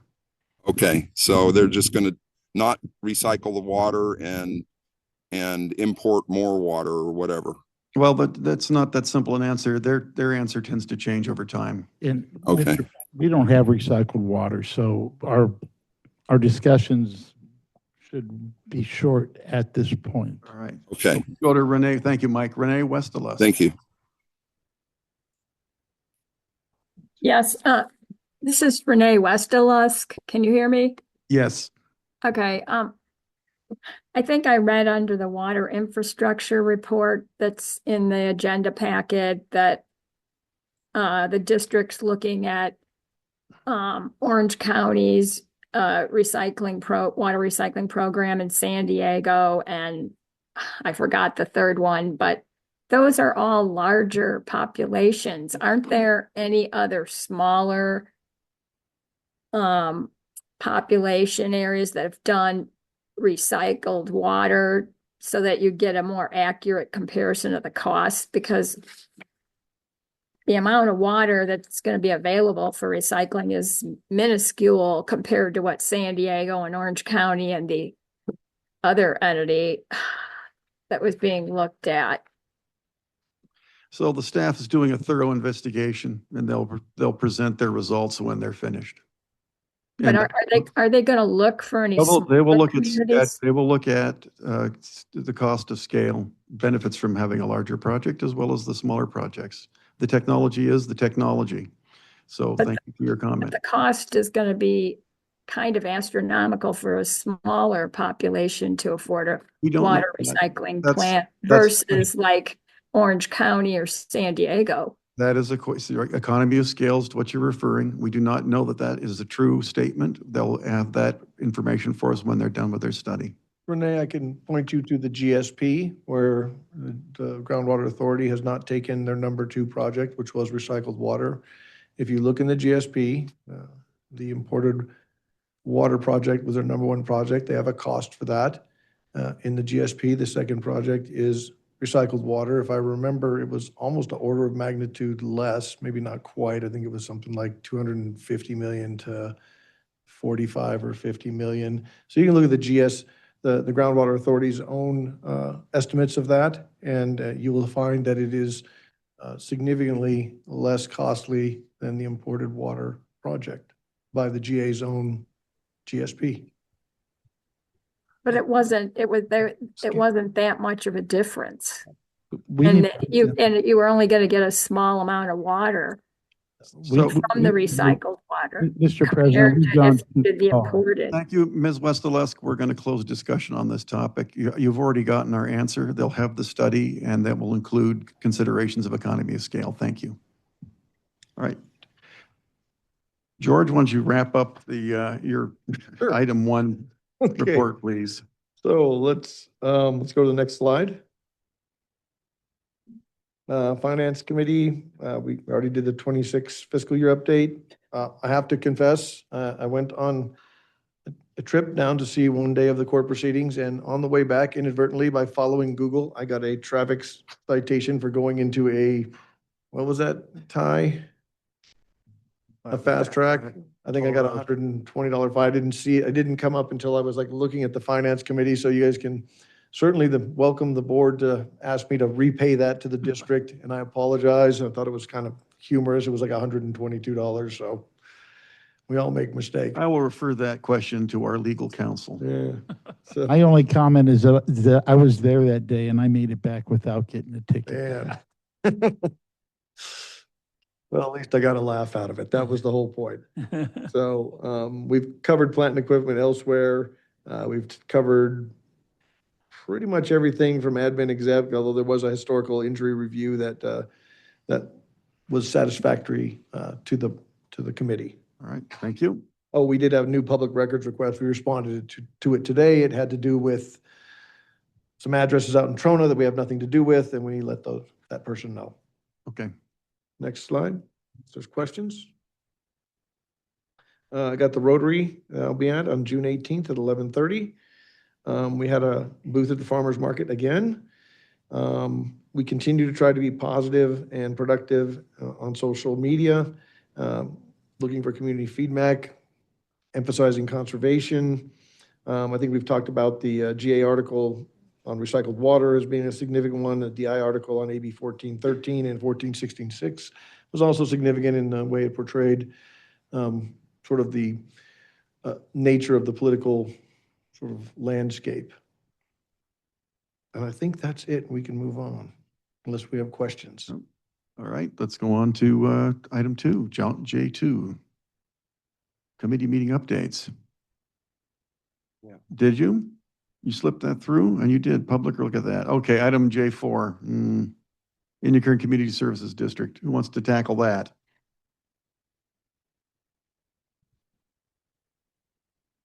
Who would like to tackle that? I'll take it. Okay.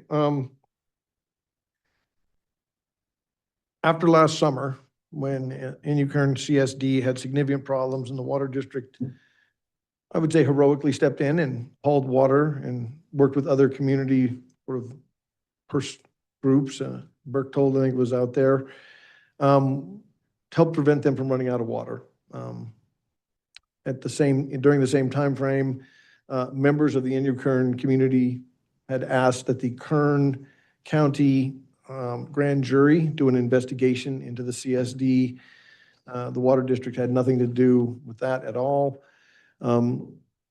The grand jury report requested that the county supervisor and the LAFCO organization over there in Kern County come up with recommendations. There was a lot of discussion, I believe, between the Water Board, LAFCO, and other state organizations, which has ultimately led to the issuance of a letter to the Water District and to the Inyo Kern Community Services District stating that we are at the start of a 6-month period where we are supposed to negotiate with each other on a way for us to consolidate together voluntarily. It appears the letter indicates that if that is not successful, the state may step in and take more direct role in forcing a consolidation between the two districts. I think this has been stated numerous times. It's not something that the Water District is in favor of or excited about doing. We do what the state tells us to do, as we do with pretty much all legal matters, that are required by the state. So we are sort of at their mercy at this point, and I will let the board members make a few comments. All right. Jim, you have a comment? Yeah, just a couple follow-up comments. Reiterate what George said, that this is, it's called a 6-month period to negotiate for a voluntary consolidation. But to be clear, this 6-month period, it's a required step. It's a prerequisite to the state board issuing a mandatory order of consolidation if we're unable to reach a voluntary consolidation agreement with Inyo Kern. So we can give it a try. If it's unsuccessful, I suspect then they're going to order a mandatory consolidation. We're given 6 months to do that. So the time has already started. I think it's incumbent on the district to take the role to try to arrange for the mediations. Inyo Kern isn't functioning as well as the district right now, so I think the state board would have an expectation. I also believe the board should consider creating an ad hoc committee for the purpose of entering into that 6-month negotiations on behalf of the district. I think 2 directors would be appropriate for this, as well as George, the general manager. That's all I have to add. Does the board agree that we should have an ad hoc committee? Yeah, we need to get started as soon as possible. Well, let's have a motion then. We need some volunteers. Do we have a motion to create an ad hoc committee? I'll make that motion. Do I have a second? Do we have any questions or comments from the public? We have 2.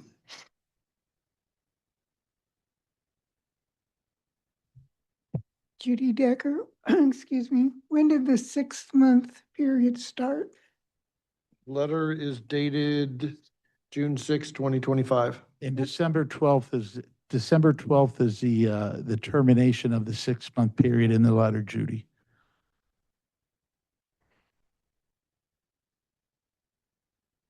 Yeah, Mike Neal. So I just can't help but be curious. Are they going to force the formation of a district with non-contiguous boundaries like this? How does that play? They just bank up their own rules and say, you can jump over to Inyo Kern and put them into your district? Yes, they have that authority. Okay. And LAFCO is engaged as well, right? LAFCO will be engaged. I don't want to get too far ahead, but everybody's aware that Inyo Kern is a community services district. The water district is a county water district. We've had some initial conversations with LAFCO. Blair Knox, their CEO, has indicated that this is the first time that they're going to be dealing with the consolidation of 2 different entities, as well as generally in these types of situations, there's something that's called an administrator that George has already applied to be, but the process, it takes at least a year to 18 months, and we don't have that kind of time. So they've now indicated that they're looking for the district to step in a managerial role. Again, something that LAFCO hasn't dealt with here. So some of the issues that have been identified, we're not going to be the only one in Kern County dealing with it for the first time. So we'll keep the board advised as we learn more and as we proceed. Ms. Decker? Question, does this letter indicate that you will also take over their sewer facility? It does not. That's good. Part of the negotiations. Somebody's going to have to. Yeah, so At this point, I need to make it clear that it has been the policy and still the policy of the Board of Directors of the Indian Wells Valley Water District that we would prefer to see the Indian Kern Community Services District standing on their own. That being said, the state has indicated that's no longer an option. So we now find ourselves in the same boat as Inyakern, and that is facing a process at the state level whereby they start with a voluntary incorporation, and then if that doesn't work, they will order an incorporation between the two groups. So we are doing the best we can given the certain circumstances. Well said. Mhm. Right? Anyone else? We have a motion and a second, but maybe it was me, but I didn't hear the ad hoc members. We did not. Who would like to volunteer for the ad hoc committee? I would like to do that. I'll work with Chuck on that one. All right, so we have Mal and Chuck. Thank you, guys. Any additional discussion? Then let's call for the vote. President St. Amand. Yes. Vice President Griffin. Yes. Director Boyd. Yes. Director Kaczynski. Yes. Director Ratora. Yes.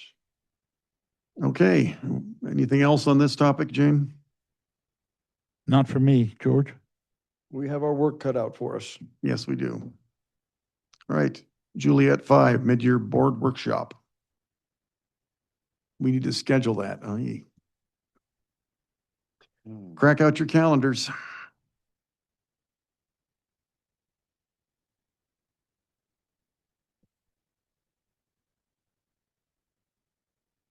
Does the staff have a preference? No? Wednesday? July 31st. No, we can't do that. Probably one of the last 2 weeks, it looks like, so got lots of vacations coming up according to the Okay. calendar. Is there, let's look at the 21st. What's the availability of the directors on the 21st? Monday. I'm here. I can. Okay, I think I can. all right. What time do you want to start this rodeo? Time do we normally start, Lauren? Like 8, 9 o'clock, normal time? Okay. Then let's tentatively schedule it for 9 o'clock on the 21st of July. So if the board members could have their requests for the board workshop agenda to George, President St. Amand, and myself, hopefully by July 15th, please. Okay. July 15th.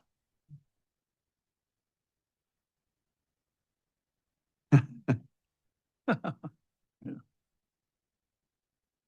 right. Item J6, Northwest Transmission Pipeline crossing at Brady Street.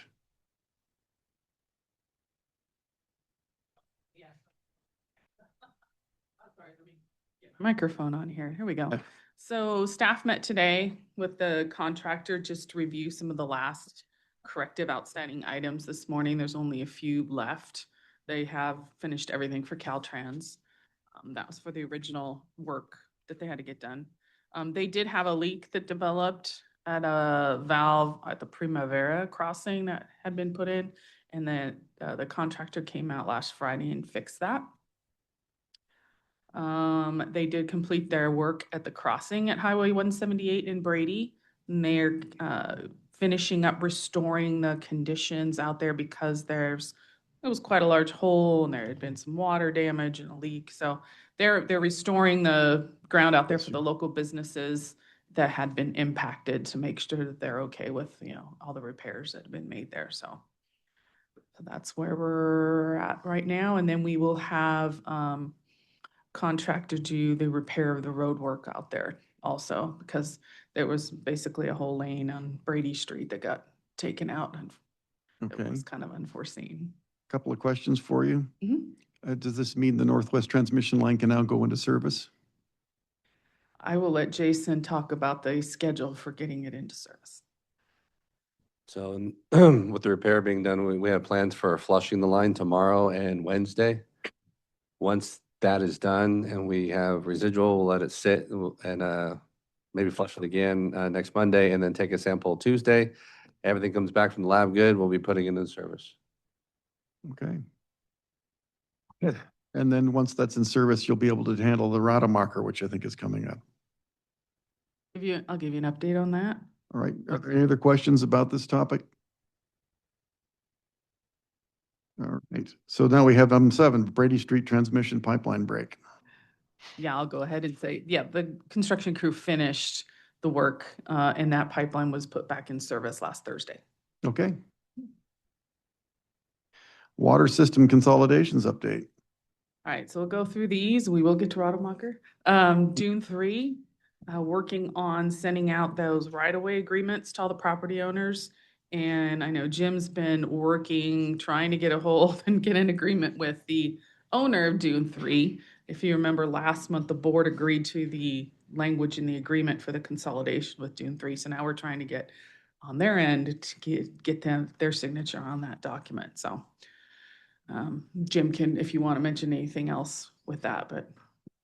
We're diligently pursuing it. We're not having such cooperation from the other side. We're hoping that changes recently with a recent email exchange. Yeah. We'll see.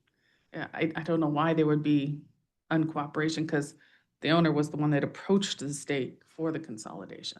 And I was able to, called him multiple times. I was able to speak with him on one occasion, and he expressed some concerns about the contract language. And I said, I understood, but I can't address it until he calls me and lets me know what his concerns are, and then I can address them. And I don't know, he's just difficult to get a hold of. Keep working on it. I'll move on to hometown unless there's any questions about Dune 3. Press on. The plans have been completed. We're waiting right now to hear from the Division of Drinking Water whether this project is going to move forward. They are still pushing hometown to honor the original request for consolidation that was requested in 2019. There has been some change in property ownership there. And there's some people there who are pushing not to consolidate now. So I'm leaving that in the hands of the state to push that through. Meanwhile, as the district, we will get together the costs that we've already incurred for this project and get it submitted to the state for reimbursement, because we do have an agreement with the state for this project for reimbursement. So whether it goes forward or not, we should get reimbursed for the costs that we've already incurred. Okay. And as a point of interest, the Dune 3 and the hometown were both requests to be incorporated to the water district. Yes. They approached the state and then the state approached us. Okay. Go ahead. Any questions on that? No? Okay. Rademacher, construction crew has finished installation of phase 1 on Rademacher. They are filling the line at this time. They'll be pressure testing this week and chlorinating and sampling next week. And so I informed the GA today that probably the week of the 23rd, if they wanted to go ahead and contact the contractor that's going to be doing the changeover for the one particular property owner out there that they're very concerned about, who approached the Groundwater Authority, that they could get that scheduled. And that they also need to come into the district and open an account with us so that they can get a meter set. So that's where we're at. All right. Thank you. Any questions? Is that the only hookup on Rademacher at this point? No, there is another one, but that property owner is ready to do that work himself. Okay. All right. All right. We do have an online and in-house. Judy Decker. I'd like to make a comment about the Rademacher project. The GA has advertised that that project was put in because of a decline in water level and water quality due to overpumping. That is an area that was formerly a hot spring. It has always had poor quality water. My husband used to talk to someone who lived there on a regular ongoing basis about his poor quality water. And I think, David, you know who I'm talking about. Yeah, that part of the town has always had poor water quality. All right, fine. Oh, sorry, Renee Westalesk. Yeah, I just have a question regarding the Northwest Transmission Pipeline as it relates to the Brady Street Transmission Pipeline. Go ahead. Sounds like the Northwest Transmission Line is almost ready.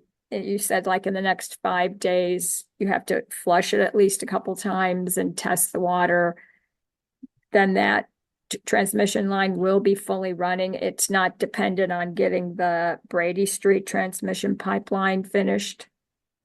The Brady Street transmission line is finished. Oh, it's completely done. Okay. Repairs are And- done. You can consider them essentially one pipeline.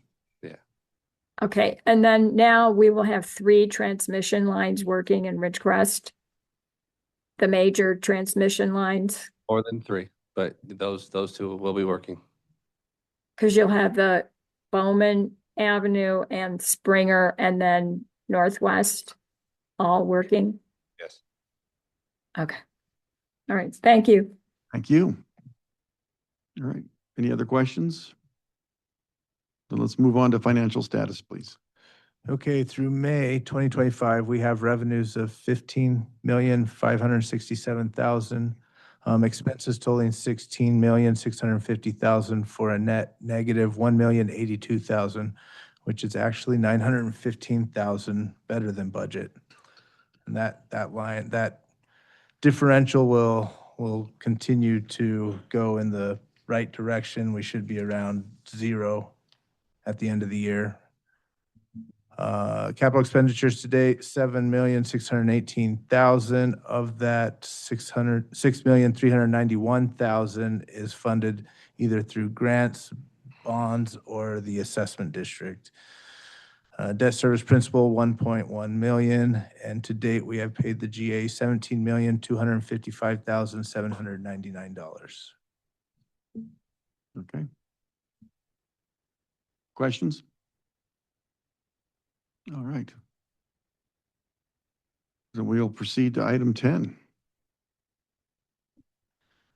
Before Jason starts, let me congratulate the new general manager of the Water District. Jason, this will be your last meeting here. Thank you for your service. Thank you for the 26 years. It's been a pleasure working with you. You will make a fantastic general manager. I appreciate that, George. I want to thank the board for the opportunity that they've given to me throughout my career here, and especially a heartfelt thank you in respect to the staff that works here. They make this job a lot easier than it can be. So, Do you want to mention what water district you're actually a BG? no, then people will find, no. San Lorenzo Valley Water District. Moving out there with the poor people. Mm, yeah. Moving quickly to arsenic. Plant 1 is online and operational. Plant 2 has passed all bacteriological tests and is in standby mode, awaiting completion of the Northwest transmission line to be put into service. Thank you. Questions? All right. Item 10, operations. I've included some maps from our GIS so to give you some visual aids, but for the month of May, we had 7 replacements and 26 repairs. And you see the heat map there of where the maintenance staff has been working around town, everywhere. And we had 85 valves exercised, which you can see is over on the east side of town. We've doubled our output for the year at up to 170 now. That's replacements? Those are valves exercised. Okay. That's it. All right, any questions? We have one from the audience.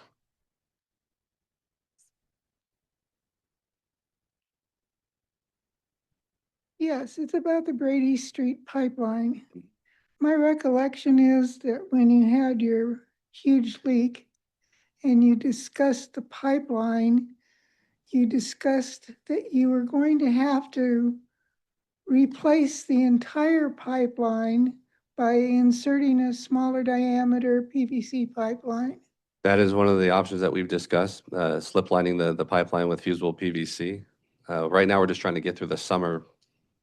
So when when the question arose with Renee, that when she asked if it was finished, it's finished for now. The repairs are done, so it's Are done. it's operational. But the replacement of the pipeline is not. That is correct. All right, board comments and future agenda items. We're going to start with Director Kaczynski. Thank you. First of all, if everyone's noticed, we've received the District of Distinction Award. Again, thanks to Lauren for keeping us all on track for that and submitting all the paperwork requirements, and I'm sure it's quite a bit. It's something everybody in the district needs to be proud of, along with our Transparency Award. I'm very proud of this district. I also want to say goodbye to Jason. Not many Toss sets ever leave town, and that people forget that's where he started back with Toss. He came out here as a temp 26 some odd years ago. I appreciate everything you've done. I wish you and your family the best. And going to be some tough shoes to fill. I'm going to miss you. And who can I call you up and ask you about the Bears and Notre Dame? Send me your phone number. Thanks. All right, Director Boyd. I echo that as well. I don't want to shake his hands again because I've already done it twice, but it's going to miss you, Jason, and best of luck up north. Director Rotora. I would like to congratulate David St. Amand on his new position. You are now the fourth I think condolences. No, I'm sorry. that has held that prestigious. Thank you, Director Rotora. Appreciate your confidence. Oh, I'm highly confident. All right. Also, I would like to join the others in thanking Jason for his hard work and service to this community. He will be missed, and I'd also like to congratulate him on his new job and wish him the best in his endeavors. Vice President Griffin. I want to second Stan's congratulations to you first off, because I'm glad to be done. And I also want to congratulate Jason. He's worked hard. He's done a lot. And I'm glad that he got this opportunity to to better his career and his family. And so I think it'll be good for him. So congratulations on that. I don't think I have anything else. I do want to thank you guys for allowing me to represent the Water District on the GA board. I feel I was unproductive a lot of times, and so it wore on me towards the end especially. So, but I appreciate you guys giving me the faith, trust to do that. All right, thank you. So Jason, good luck. Congratulations. Enjoy the cool ocean breezes. Very good. For future agenda items, I am not on the Plant and Equipment Committee, but I would like them to take a look at adding an item to address Mr. Neal's request for reviewing the possibility of identifying greenscapers who could be incentivized to xeriscape. Put some effort back into our conservation. I think so, yeah. You can put it that way. If it's possible,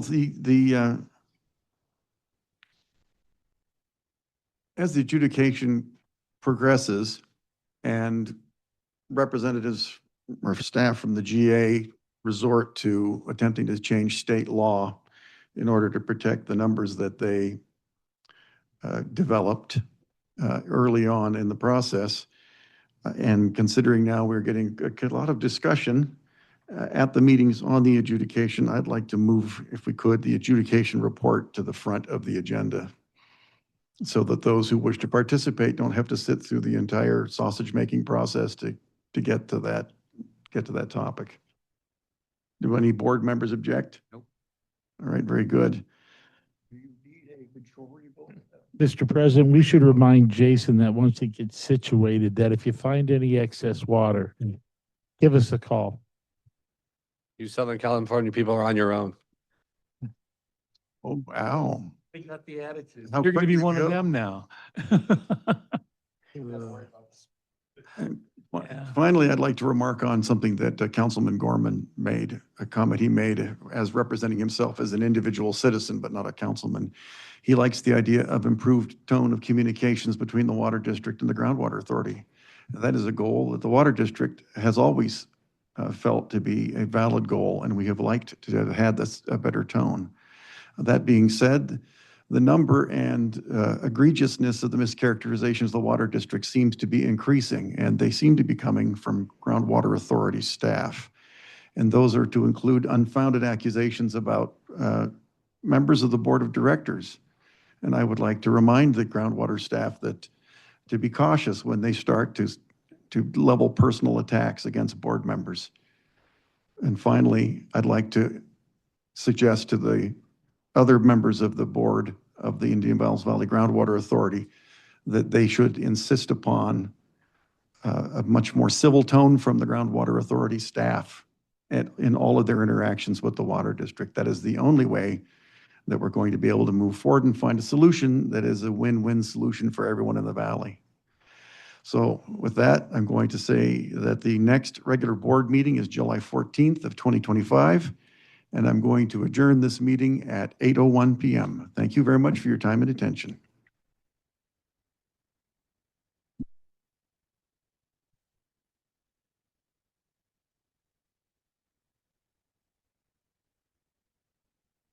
Pretty well. We did.